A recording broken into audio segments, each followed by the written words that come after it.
Welcome to my channel Deepika fashion idea. Deepika fashion আইডিয়াতে আজকে আমি দেখাবো টপ ব্লাউজ। সামনে হার্ট শেপ ভাবে কাটা থাকবে। আমি নিয়ে নিলাম প্রথমে 2.5 মিটার একটি কাপড়। দেখুন 2.5 মিটার কাপড়ে আমি 4টে টপ ব্লাউজ বানাবো 32 সাইজের। প্রথমে আমি কাপড়টিকে 4 ভাঁজ করে নিলাম। 4 ভাঁজ করে নেওয়ার পর আমি সামনের পোর্শন ও পিছন পোর্শনের কাটিংটা আগে করে নেব।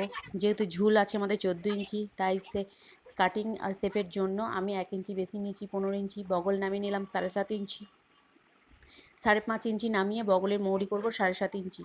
এরভাবে দাগ দেওয়ার পর আমি এবার গলার জায়গাটা 2.5 ইঞ্চি বাদ দিয়ে 3.5 ইঞ্চি পুট রেখেছি। এবার পান শেপে কেটে নিলাম 6.5 ইঞ্চি। এভাবে আমার দাগ দেওয়া কমপ্লিট। এবার পিঠটাকে এঁকে নেব।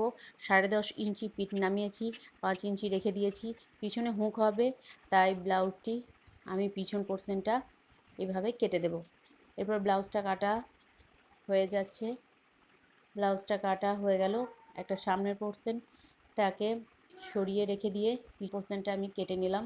পিছন পোর্শনটা যেহেতু হুক হবে, তাই পিছনের দিকে আমি কেটে আলাদা করে দিলাম। এভাবে সামনের উপরে পিছন পাটটা রেখে সেলাই হবে।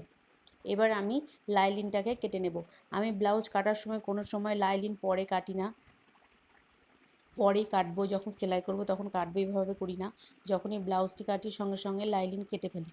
আবার অনেকে কি করে যে প্রথমে লাইলিনের উপর কাটে, তারপর পিস কাটে। আমি ব্লাউজের পিসটা আগে কাটি, তারপরে লাইলিনটা কাটি। এবার আমার হাতের পোর্শনটা আমি কাটবো। হাতের পোর্শন কাটার আগে আমি পিসটিকে 4 ভাঁজে ভাঁজ করে নেব। এবার বন্ধ দিকটা নিচের দিকে রেখে সেই দিকটা হবে ঝুল। ব্লাউজের ঝুল সবসময় বন্ধ দিকে হয়।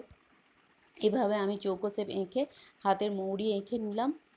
ব্লাউজের হাতটি ছিল 11 ইঞ্চি ঝুল এবং বেড ছিল 5 ইঞ্চি, ডবলে 10 ইঞ্চি আর মৌরি ছিল 7.5, অতএব 15 ইঞ্চি। এবার ব্লাউজের হাত পিঠ কাটা হয়ে গেল। বাকি অংশটি এভাবে সেলাই করার পর রেডি আমার ব্লাউজ। 2.5 মিটারে আমি 4টে ব্লাউজ নামিয়েছি,